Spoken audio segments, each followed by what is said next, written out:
하나님께서 성도님을 축복하십니다.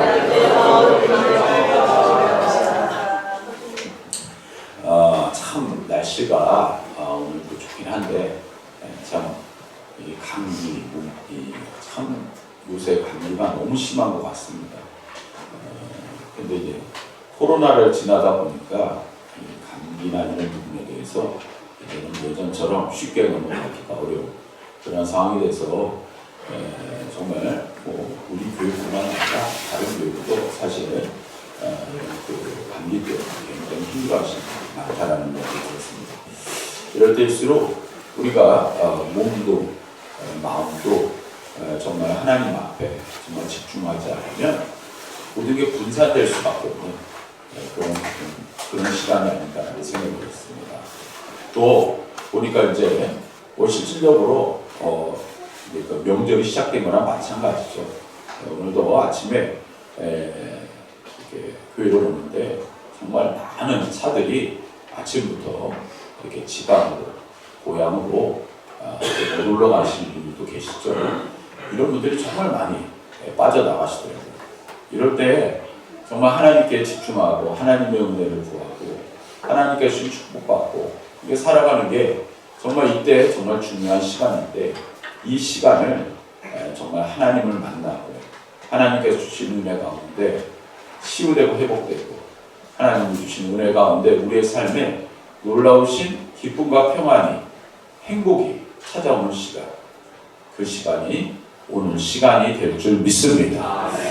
우리의 삶에 굉장히 중요한 시간입니다. 이 시간을 우리는 값지고 소중하게 생각하고 그 은혜 가운데 거해야 된다는 사실입니다. 오늘 본문 말씀 15절을 우리 다시 읽습니다. 시작. 그런즉 너희가 어떻게 행할지를 자세히 주의하여 지혜 없는 자같이 하지 말고 오직 지혜 있는 자같이 하여. 사도 바울이 에베소 교회에게 편지 쓰면서 정말 하나님의 사람으로서 살아가는 사람들은 이렇게 살아야 됩니다 라고 권면하고 있는 거예요. 물론 성경에서 수없이 하나님의 사람들이 사는 법에 대한 내용이 계속 나오죠. 근데 오늘 특별히 말씀 속에서 보면요, 하나님의 사람으로 살아가야 되는데 살아가는 방법은 세상 사람들이 사는 방법과 다릅니다. 세상 사람들은요, 남의 머리 위에 올라가야 성공했다 치고 남에게 남을 존중하고 남을 섬기기보다는 남에게 존중받고 남이 나를 섬겨주기 바랄 때 인생이 성공했다라고 이야기하시는 그런 분들이 많다라는 것이죠. 어떤 세상적인 관점, 세상적인 기준으로 보면 그것이 성공한 인생처럼 비춰질 수 있다는 사실이에요. 그러나 오늘 말씀에서는 바로 하나님의 사람으로 살아가는 것, 이게 진짜 예수 믿는 사람들이 성공적인 인생을 사는 법 아니겠어요? 그것을 오늘 말씀을 통해서 우리에게 가르쳐주고 있다는 사실이에요. 오늘 말씀 읽지는 않았지만 에베소서 4장 1절에 보면 이런 말씀이 나와요. 그러므로 주 안에서 갇힌 내가 너희를 권하노니 너희가 부르심을 받은 일에 합당하게 하여. 자, 따라합시다. 부르심을 받은 일에 합당하게 하여. 자, 에베소 성도님들에게 뭐라고 말씀하셨어요? 여러분들은 하나님께서 부르신 자들이라는 거예요. 그냥 내가 내 마음으로 내 뜻으로 교회에 와서 신앙생활하는 것이 아니라 하나님께서 여러분들을 부르셨다는 거예요. 저와 여러분들을 부르셔서 이 자리에 앉고 하나님 앞에 예배하는 자가 되었다는 사실이에요.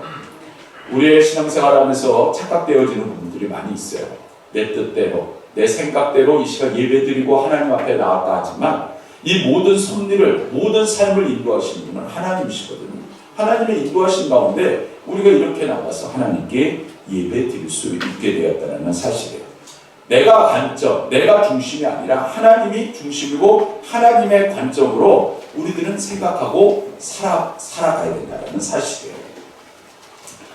5장 1절 2절에 보면 이런 말씀이 나와요. 그러므로 사랑을 받는 자녀같이 너희는 하나님을 본받는 자가 되고 그리스도께서 너희를 사랑하신 것 같이 너희도 사랑 가운데서 행하라.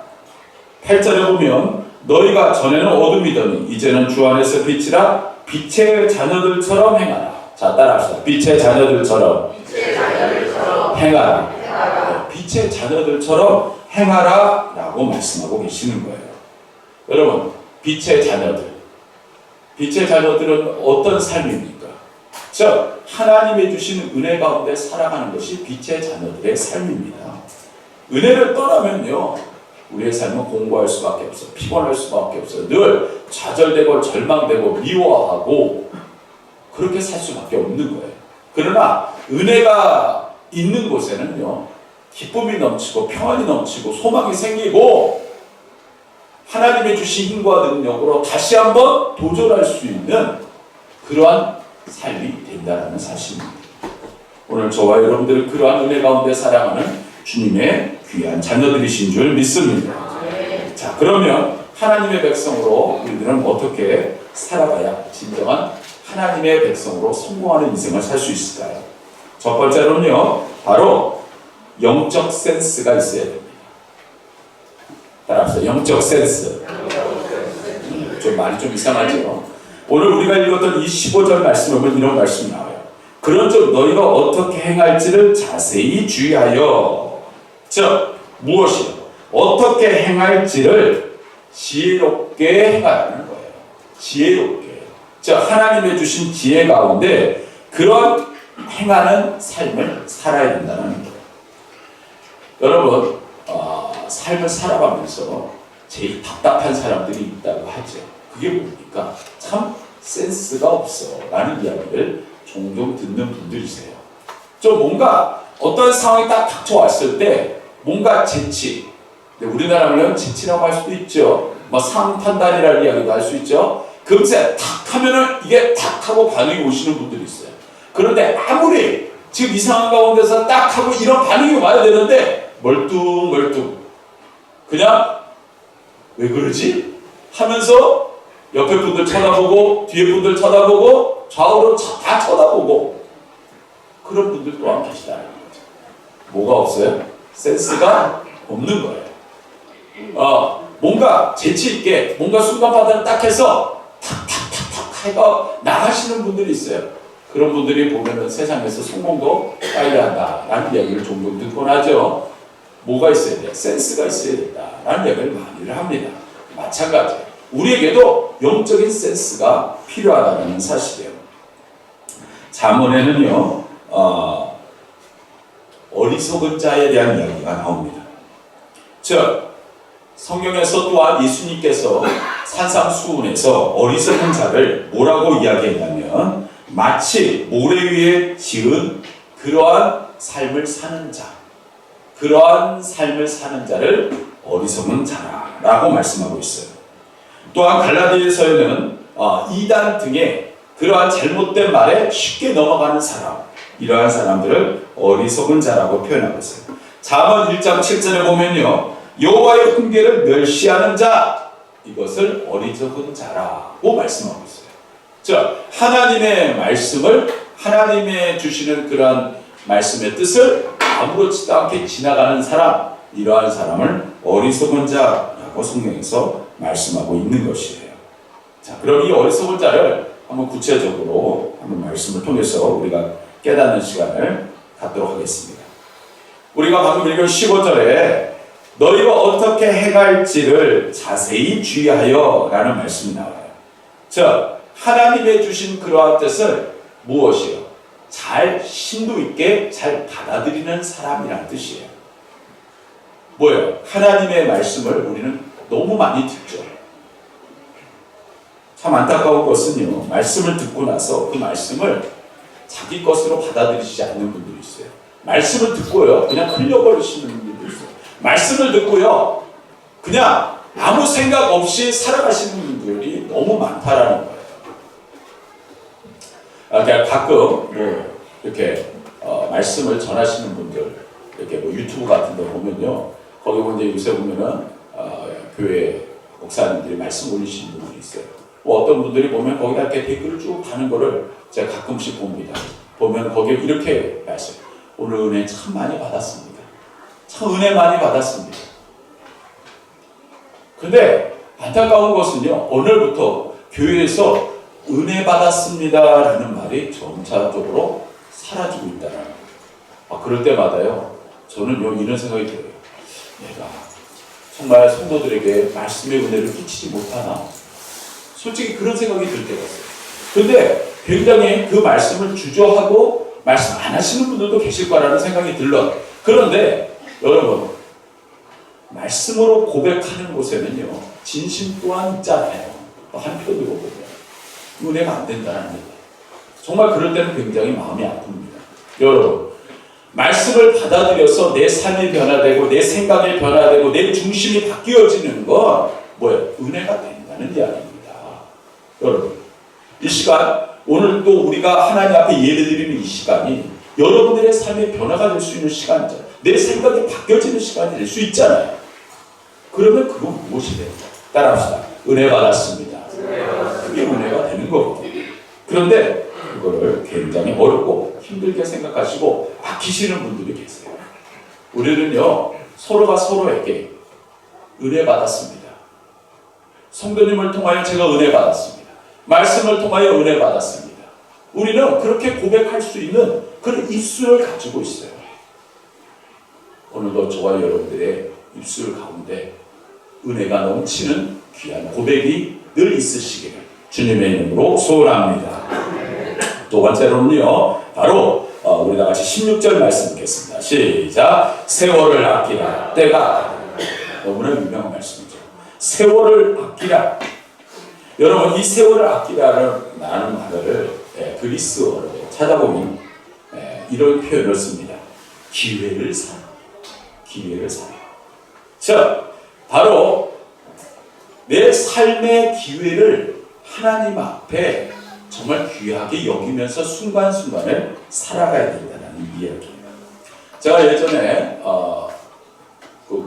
저희 교회가 상립동에 있었을 때 고덕동에 있는 거기에 보면 그 동네 주민센터 지하에 탁구장이 있었어요. 제가 거기를 한 1년 정도 다닌 적이 있었습니다. 무료였기 때문에. 근데 거기에서 탁구를 여러분들과 많은 분들과 쳤어요. 근데 그 중에 그 앞에 있는 교회에 있는 집사님, 권사님들이 많이 와서 탁구를 치셨거든요. 근데 그 중에 연세 많으신 한 그 집사님이 계셨어요. 남자 집사님이셨는데 이 집사님이 저하고 탁구를 종종 치셨어요. 근데 이제 탁구를 치다가 보니까 친해졌죠. 뭐 제가 이제 목회자고 그분은 이제 교회 집사님이시고 연세가 좀 있으시고, 근데 신앙생활을 한지는 그렇게 오래 안 되셨더라고요. 이제 그 변호사실 분이셨는데 늦게 신앙생활을 하시게 됐어요. 아내를 통해서.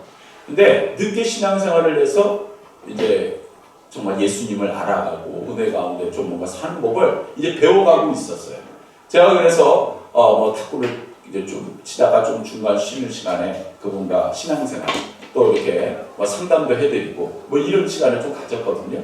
그래서 그분이 저를 기다리고 저도 때로는 그분을 가서 또 이렇게 만나는 기쁨으로 가곤 했었어요. 그런데 갑자기 그분이 탁구장을 안 나오는 거예요. 그랬더니 거기에 같은 교회 다니시던 권사님이 그런 이야기를 하시더군요.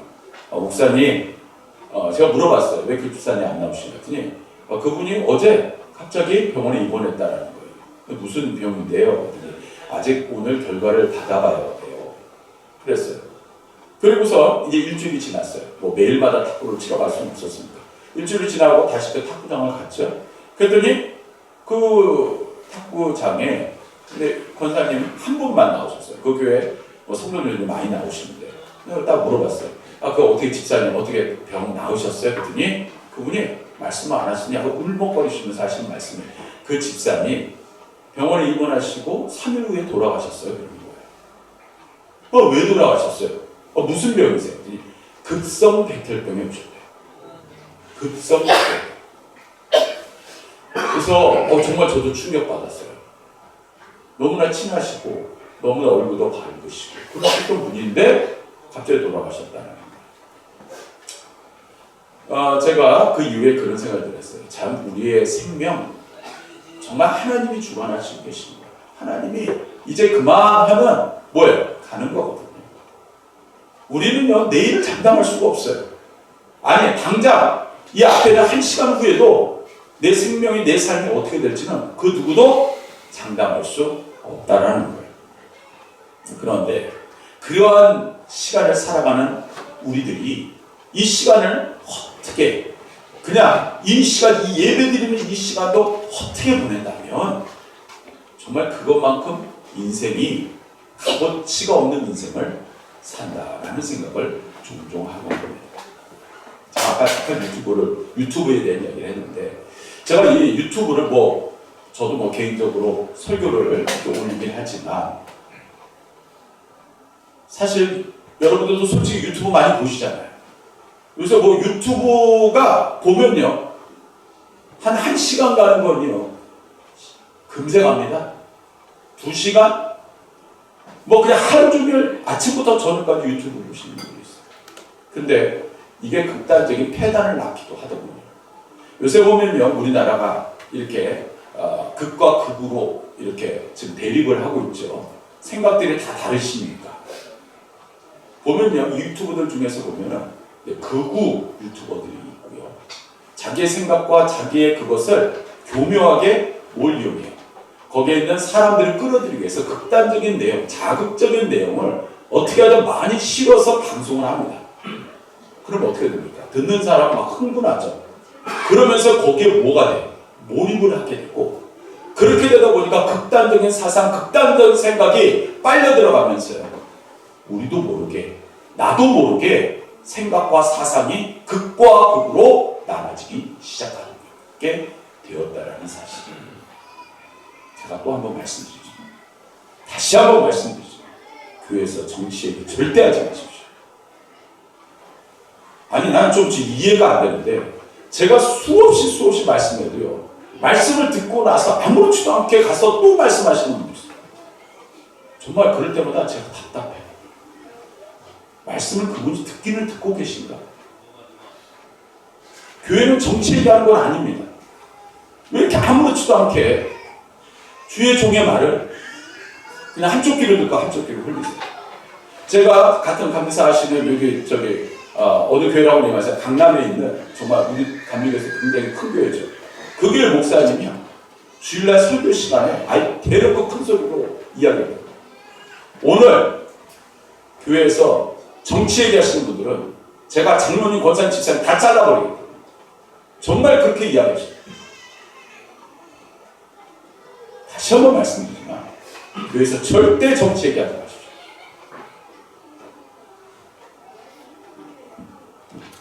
오늘 우리들이 살아가는 시간 속에서 그 시간을 값어치 없이 그런 것에 매달려갖고 내 인생을 갖다 거기다 소모하지 말라는 거예요. 사람의 생각과 판단은요, 나도 맞을 수 있고 나도 틀릴 수 있습니다. 그런데 그분들의 영향을 받아갖고 그게 그냥 인생의 모든 것이 끝난 것처럼 그렇게 얘기하시는 분들이 있는데, 아니 말씀에 대해서는 목숨을 걸어야 되는데 말씀에 대해서는 관심도 없고 끝나고 나면 하지 말라는 것만 아주 무슨 청개구리도 아니고 하지 말라는 것만 그렇게 하시는 분들 계시는데, 다시 한번 말씀드리지만 하지 마세요. 아니 집에 가서 다른 데 가서 하셔도 됩니다. 근데 교회에서는 하지 마세요. 다시 한번 부탁드립니다. 어느 초등학교 국어 시험에 다음과 같은 문제가 나옵니다. 결심한 마음이 사흘을 갖지 못하고 곧 느슨하게 풀어져 버리는 것은 무엇이라고 할까요? 그래서 거기에 그 문제가 거기에 이렇게 가로로 돼 있었어요. 그게 뭐냐? 작하고 가로, 삼하고 가로였어요. 자, 여러분 답이 뭘까요? 그렇죠. 여기 자라는 작심삼일이에요. 그런데 어떤 학생이 이렇게 적었다고 합니다. 작은 삼촌. 작은 삼촌. 작은 삼촌. 우리 작은 삼촌은 3일 못 간다라는 거죠. 여러분, 우리가 하나님의 말씀을 듣고 그리고 그 말씀을 들었으면 우리는 그것을 굳건히 믿고 말씀 가운데 살아가야 돼요. 그냥 딱 끝나는, 예배 끝나는 순간 다 잊어먹으면 이게 무슨 의미가 되는 거예요? 서울대 김남도 교수라는 분이 아프니까 춤춘다라는 책을 쓰셨어요. 근데 그 책에 보니까 이런 내용이, 저도 이 내용을 읽으면서 좀 심도 있게 생각해봤어요. 여러분도 한번 생각해보세요. 게임보다는 독서를, 인터넷 서핑보다는 신문 읽기를, TV 시청보다는 영화 감상을, 공상보다는 사색을, 수다보다는 대화를, 골프보다는 빨리 혹은 느리게 걷기를, 다이어트보다는 운동을, 사우나보다는 반신욕을, 늦잠보다는 피로를 푸는 토막자를, 이런 글이 나오고, 제가 그 글을 읽으면서 그런 생각이 들었어요. 야, 그렇구나. 정말 우리는 인생의 시간을 너무 허투게 아무 의미 없이 너무 값어치 없이 쓰고 있구나 라는 생각을 하게 됐어요. 여러분, 시간은 누가 주신 겁니까? 하나님이 주신 겁니다. 근데 그 하나님이 주신 시간을 무의미하게 보내서는 되게 합니다. 여러분도 좋아요, 여러분들. 세월을 아끼라. 지금 어떻습니까? 때가 악하니라. 여러분, 이 시대에 하나님이 주신 시간을 값지고 소중하게 사용하시기를 주님의 이름으로 소원합니다. 세 번째로 우리 다 같이 17절 말씀 읽겠습니다. 시작. 그러므로 어리석은 자가 되지 말고 오직 주의 뜻이 무엇인가 이해하라. 오직 주의 뜻이 무엇인가 이해하라. 모든 삶 속에서 하나님의 뜻이 무엇인가를 우리가 좀 심각하게 생각해 봐야 된다. 나에게 이런 일이 닥쳤어요. 어떤 일이 닥쳤어요. 그러면요, 이게 왜 하나님이 나에게 왜 이렇게 나에게 이런 일을 주셨을까? 내가 기도할 때도 하나님, 저에게 오늘 어떤 응답을 주시겠어요? 뭐 이런 기도, 뭔가 삶에 진지하게 하나님이 주신 그러한 뜻이 무엇인가를 좀 진지하게 받아들이고 살아가는 그러한 삶이 되어야 하지 않을까라는 생각을 합니다. 여러분, 오늘도 저와 여러분들은요, 하나님의 주신 뜻을 따라 살아가는 삶입니다. 근데 그 인생이 그냥 별 볼 일 없는 인생이 되어야 되겠냐는 말이에요. 여러분들의 인생은 값지고 소중하고 이 세상에서 가장 귀한 인생을 사시고 계신 줄 믿습니다. 여러분, 나폴레옹, 알렉산더, 이런 사람들만, 역사의 이름을 남긴 사람들만 위대한 인생을 사는 게 아니에요. 저와 여러분들도 위대한 인생을 살고 있어요. 하나님의 뜻을 온전히 구별한 인생을 사시는 분들은 위대한 인생을 사는 겁니다. 우리 말씀 18절 말씀 드리겠습니다. 시작. 술 취하지 말라. 이는 방탕한 것이니 오직 성령으로 충만함을 받아. 우리 한 번 더 읽겠습니다. 시작. 술 취하지 말라. 이는 방탕한 것이니 오직 성령으로 충만함을 받아. 여러분, 이 말씀을 보면 술 취하지 말라 하고 그 다음에 성령으로 충만함을 받으라. 아니, 여기 왜 이렇게 극과 극인 이야기를 사도 바울이 했을까요? 술 취하는 것과 성령으로 취하는 것은 거의 비슷합니다. 왜 비슷하냐? 술 드신 분들 아시겠죠? 술 먹으면 어떻게 됩니까? 내 의지, 내 판단이 다 흐려집니다. 그러면요, 나도 모르게 원초적인 본능에 의하여 뭐에 이끌린 것처럼 정신이 온전하지 못하다는 거예요. 여러분, 그러면요, 성령으로, 여기 보면요, 성령으로 충만함을 받으라라는 말씀입니다. 성령으로 충만함을 받는 것은 술 취함과 비슷해요. 술 먹고 해롱해롱 기분이 좋다, 이게 아니라 바로 성령의 취함을 받은 사람들은 내 의지가 아니라, 내 판단이 아니라 하나님의 판단, 하나님의 뜻이 내 삶을 지배하고 조종하게 된다는 사실. 여러분, 그럼 구체적으로 성령 충만이라는 표현이 무슨 뜻일까요?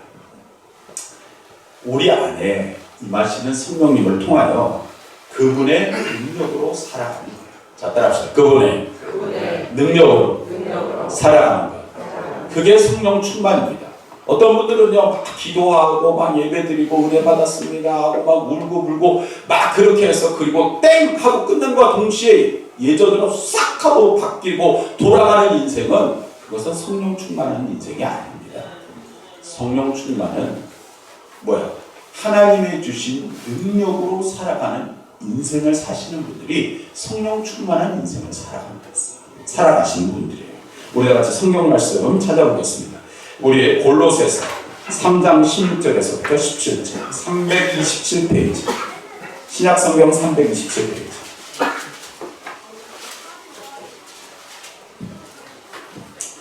골로새서 3장 16절에서 17절 말씀 327페이지 우리 찾으신 분들 읽겠습니다. 시작. 그리스도의 말씀이 너희 속에 풍성히 거하고 모든 지혜로 피차 가르치며 권면하고 시와 찬송과 신령한 노래를 부르며 감사하는 마음으로 하나님을 찬양하고 또 무엇을 하든지 말해라 이래라 다 주 예수의 이름으로 하고 그를 힘입어 하나님 아버지께 감사하라. 자, 바로 하나님의 말씀이 너희 속에 풍성할 때 그 안에서 삶이 바뀌어집니다. 성령의 충만함은 말씀이 바탕이 되어 있고 그리고 그 말씀 가운데에서 그분의 능력을 우리는 경험하게 됩니다. 어떤 분들은요, 기도만 열심히 하시는 분들이 있는데 기도만 열심히 하다 보면 또 이상한 데로 빠지시는 분이 있어요. 말씀만 열심히 보시는 분들은요, 뭡니까? 머리에 아는 거는 많아요. 그러나 영적인 세상, 영적인 지식은 저는 아무것도 없는 그런 분들 또한 많으세요. 여러분, 말씀을 읽고 기도하는 것, 이것은 성도들이 가져야 할 가장 기본적인 핵심입니다. 바로 그리스도의 말씀이 너희 속에 풍성히 거하여서 이러한 삶을 살아갈 수 있다는 사실입니다. 즉, 성령님의 끊임없는 지배를 받아가며 살아가는 것, 그것이 하나님이 원하시는 뜻이라는 사실이에요. 자, 그러면요, 성령이 충만한 삶을 살 때 우리에는 어떤 삶을 살아갈 수 있을까요? 첫 번째로는요, 따라합시다. 격려하는 삶. 서로 격려하게 됩니다. 서로 격려하게 돼요. 자, 서로 격려한다라는 건 뭡니까? 서로를 잡아 헐뜯고 그냥 뭔가 남을 갖다가 그냥 내를 깔아뭉겨야 내가 성공한 것 같고 나의 자존심이 세워지는 그런 세상적인 방식이 아니에요. 서로가 서로를 뭐예요? 높여주는 거예요. 서로가 서로를 뭐하는 거예요? 세워주는 거예요. 서로가 서로에게 용기를 불어주는 거예요. 그게 교회 아닙니까? 근데 교회에서도 세상적인 말과 세상적인 판단이 들어와서 막 서로를 막 헐잡고 끌어내리기 바쁩니다. 이러면요, 여러분, 그 교회가 아닙니다. 그냥 세상의 이해 집단, 그냥 세상에서 그냥 지나가는 사람들의 그냥 모임일 뿐이지, 그건 절대 교회일 수가 없어요. 여러분, 초대교회는요, 정말 다양하신 분들이 왔어요. 지금도 물론 지금이야 계급사회가 아니잖아요. 그런데 초대교회 때는 뭐예요? 노예도 있었죠. 그리고요, 귀족도 있었고요, 평민도 있었어요. 그런 사람들이 한꺼번에 모여서 예배드렸다? 결코 쉽지 않았어요. 그런데 놀랍게도요, 초대교회는요, 교회 안에서는요, 서로가 서로를 높여줬어요. 서로가 서로를 세워줬어요. 서로가 서로를 용기를 줬어요. 서로가 서로의 것을 나눴어요. 그게 초대교회였어요. 근데 어느 날부터 세상의 것이 슬금슬금 교회 안으로 들어오니 서로가 서로를 깎아내리기 바빠요. 그게 교회입니까? 그건 교회가 아닙니다. 두 번째로요, 바로 오늘 본문 말씀 우리 다시 돌아와서 우리 19절 말씀 읽겠습니다. 시작. 시와 찬송과 신령한 노래들로 서로 화답하며 너희의 마음으로 주께 노래하며 찬송하며. 즉 뭡니까? 좋을 때야. 그러면요, 좋을 때는요, 찬송할 수 있죠. 기뻐할 수 있어요. 그런데요, 슬플 때 찬송하고 기뻐할 수 있겠냔 말이에요. 예수님 믿는 사람은요, 이렇게 말씀드릴 수 있어요. 전천후적인 인생을 사는 사람. 자, 따라합시다. 전천후. 전천후라는 말이 뭡니까? 비가 오나 바람이 부나 어떤 상황과 역경 속에서 흔들리지 않고 요동치지 않는 그러한 삶을 살아가는 것, 그게 기독교인입니다. 그냥 뭐 갈 때처럼 이리 휘청 저리 휘청. 오직했으면 예수님께서 시몬이 그러니까 이름까지 바꿔버렸어요. 뭘로 바꿨어요? 베드로, 흔들리지 마. 너 이제 더 이상 흔들리는 존재가 아니야. 근데 뭐 흔들리는 걸 자랑처럼 얘기하시는 분들이 있는데 죄송한 얘기지만 그건 잘못된 겁니다. 얼마 전에 소록도에 관한 그러한 내용이 들어가 있는 책을 읽은 적이 있었습니다. 근데 소록도에서 있는 한센병이라고 하죠. 이제는 한센병을 가지신 분들이 대한 내용이 나옵니다. 근데 거기에 보니까 한센인 등 3번 운다고 합니다. 첫 번째로는 아파서 울고, 두 번째로는요 고향과 부모 형제가 그리워서 울고, 세 번째로는 강제 노역 등으로 억울해서 운다고 합니다. 뭐 시간상 말씀 못 드리겠지만 정말 소록도에 사시는 분들은요 정말 그 일제강점기 전부터 정말 힘든 인생을 사셨던 거예요. 최근 1960년도까지 정말 핍박받고 고난받고 사람들한테 손가락질 당하면서 몸도 아파 죽겠는데 정말 비참한 인생을 사셨어요. 그런데요, 이 소록도에 사람들이 늘 북적북적대는 곳이 있어요. 어딜까요? 교회입니다. 이 소록도에 이 교회는요 새벽 예배가 몇 시인지 아십니까? 3시 40분입니다. 3시 40분. 물론 농사를 지시기 때문에 일찍 예배를 드려야 되겠죠. 근데 3시 40분인데 이미 2시 50분부터 예배를 드리러 오시는 분들이 계시대요. 그러면 오셔서 그 예배를 드리러 오시는 분들이 그렇게 하나님 앞에 울며 하나님 앞에 기쁨, 하나님께서 주신 그런 은혜를 사모하는 마음으로 예배를 드린다는 거예요. 제가 그 말씀을 보면서 흡사 하박국서의 말씀이 기억이 났어요. 무화과 나무가 무성치 못하며 포도나무에 열매가 없으며 감람나무에 소출이 없으며 밭에 식물이 없으며 우리의 양이 없으며 소가 없을지라도 난 구원의 하나님을 인하여 기뻐하리로다. 할렐루야. 내 상황과 역경이 어렵고 힘들다 하더라도 정말 주 예수님만으로 나는 기쁘고 행복하다라는 거예요. 아무리 우리가 지금 어렵고 힘이 든다 하더라도 그분들처럼 그런 박한 인생을 살아 그분들보다 우리가 더 불행하겠냔 말이에요. 오늘 우리들은요 서로가 서로를 위해주고 서로에게 소망을 줍니다. 그리고 주님 안에서 우리는 소망을 가지고 살아가는 인생이기에 전천후적인 주님 안에서 다시 한번 설령 넘어진다 하더라도 다시 일어날 수 있는 힘과 은혜를 받은 주님의 귀한 자녀들이신 줄 믿습니다. 세 번째로는요, 우리들은요 예수님을 믿고 소망하면서 서로 간에 순종하며 살아가는 삶. 따라합시다. 순종하며 사는 삶. 성령의 그러한 지배를 받으면 무엇이 삶 속에서 나타나냐? 순종하게 됩니다. 하나님의 말씀 예전에는 그렇게 들으면요 때로는 거부감이 들거든요. 야, 뭐 꼭 그렇게 살아야 돼? 꼭 저렇게 해야 돼? 그러나 성령의 지배를 받게 되면 말씀에 따라서 그 말씀에 순종하는 그러한 삶을 나도 모르게 살아가게 되더라는 것이죠. 여러분들이 진정한 행복한 인생을 사시고 싶고 행복한 가정을 또한 행복한 일상을 살고 싶으십니다. 성령의 지배를 받고 그 말씀에 순종하며 살아가는 주님의 귀한 자녀들이 되시기를 주님의 이름으로 축원합니다. 우리 성경 말씀 찾아오겠습니다. 요한복음 14장 12절 신약성경 172페이지 요한복음 14장 12절 말씀 172페이지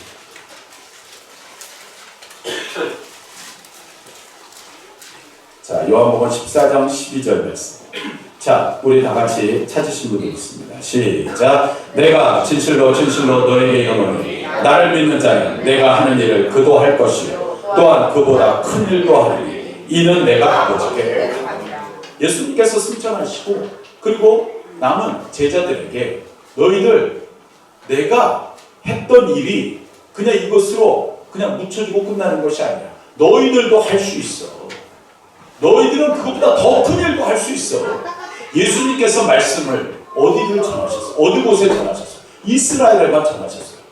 그런데 놀랍게도 제자들은 어디에도 전 세계에 복음을 전했습니다. 어떻게 보면 예수님보다도 더 큰 일을 한 사람들이 제자들이에요.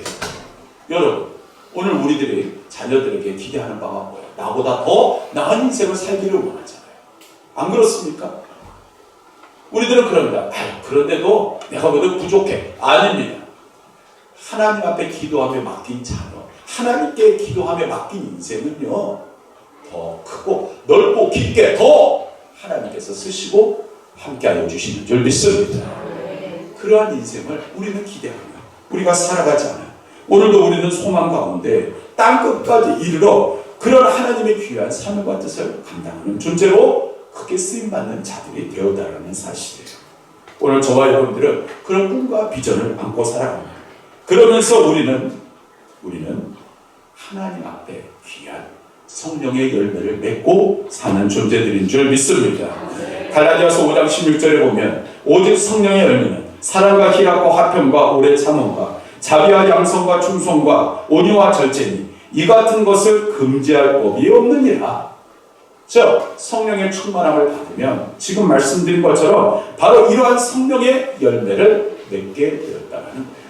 여러분, 열매 없는 성도, 열매 없는 신앙, 열매 없는 그러한 삶, 정말 그것만큼 비참한 게 어디 있겠냐는 거예요. 그러면요, 그렇습니다. 그런데 그게 매일매일 성령 충만할 수 있겠습니까? 오늘 우리들의 삶에는 성령 충만을 방해하려는 것들이 얼마나 많은지 몰라요. 과거의 상처, 마음의 상처, 낮은 자, 이런 것들이 성령의 충만함을 방해합니다. 나도 모르게 성령 충만한 삶을 살고 싶은데 끊임없이 악한 사단은 이러한 마음을 주장하게 해서 하나님께 마음을 쏟기보다는 세상에 마음을 쏟게 하고 사랑과 은혜 가운데서 떠나게 해요. 끊임없이 유혹과 그리고 우리에게 그 마음을 주고 있다는 사실. 여러분, 그러면 우리는 어떻게 해요? 따라합시다. 성령님을 사모합시다. 인정합시다. 갈망합시다.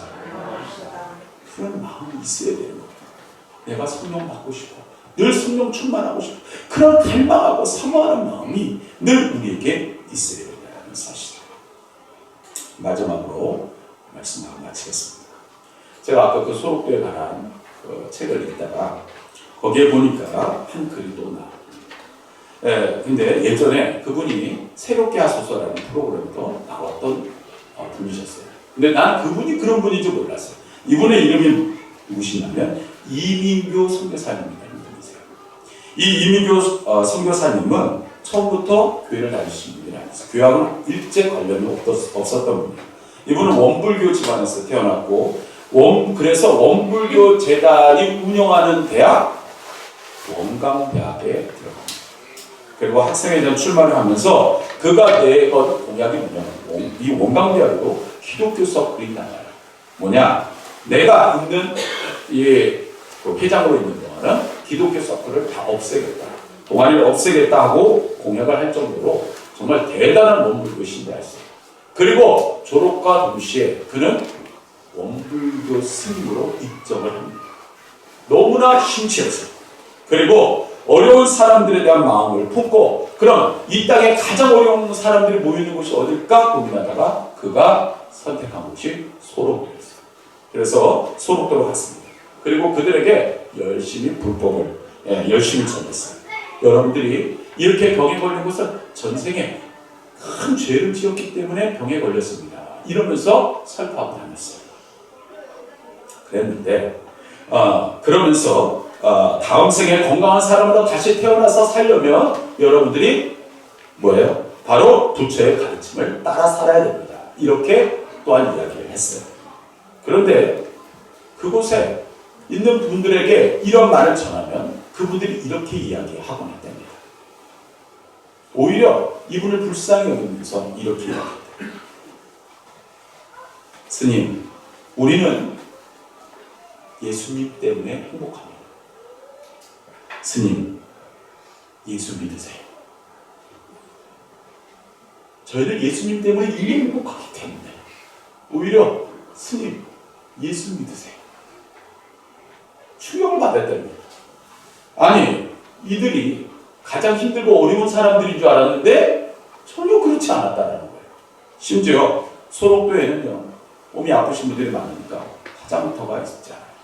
그런데 화장터에 이 한센 환자가 들어가면 화장을 하는데 놀랍게도요, 그곳에 가면 뭐 어떻습니까? 막 이렇게 울고 막 그러시잖아요.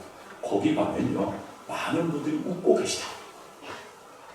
너무 이해가 안 됐대요. 아니, 왜 이곳에서 사람들이 웃고 있지? 그랬더니 이분들이 이렇게 해요.